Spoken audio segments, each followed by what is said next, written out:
হ্যাঁ ভালো রাসেল ভাই, অনেকদিন পর আপনারা পাইলাম ভাই, ভালো লাগতেছে ভাই, কটা সেলফি তুলি। হ্যাঁ রে, আবার কে যে কল দেয় ওই ওগুলো ডিস্টার্ব করে শুধু রে। সালাউদ্দিন ভাই, হাসান ভাইরে ফোন দেন। ভাই ফোন দিতে আসছি, উনি তো খালি ব্যস্ততা হইতে আছে, জানি না কি হইছে বা কি সমস্যা জানি না। ওই যে কাকা হাসান ভাই খারাপ হইছে। যাইতে আসি। আমনের মেয়ে আমি ফোন দেই, আপনি ফোন ধরেন না। এই যে এই সমস্ত লোকের লগে খারাইলেন, এই সমস্ত লোকের লগে কি আপনার মা নাই? আপনি তো আমাকে ইজ্জত নষ্ট করে দিবেন। বন্ধু বান্ধব কি এরকম রাখা উচিত? যখন আমার সাথে চললে আপনার অসুবিধা হয়, আপনার মান সম্মান যখন থাকে না, তাহলে আপনি আর আমার সাথে চলন লাগবে না, আপনি আমার সাথেই চলেন। ধরো ভাই কি করেন, দাঁড়ান আপনি দাঁড়ান, কই যাবেন ভাই? এ সালাউদ্দিন ভাই, সাইফুল ভাই, দাঁড়ান দাঁড়ান, এদিকে আসেন ভাই, এদিকে আসেন।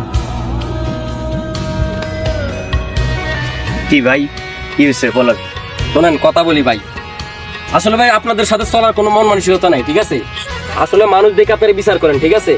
যাক, আপনাদের সাথে আজকে সম্পর্ক না ভাই, ওই আমার বন্ধু আছে, সারা জীবন থাকবো। আপনার মানুষ দেখে বিচার করেন ভাই। আসলে চলেন, আজকে থেকে আপনি আমার বন্ধু, ভাই বেড়াদার সব, আজকে থেকে আপনি আপনার সাথে চলেন।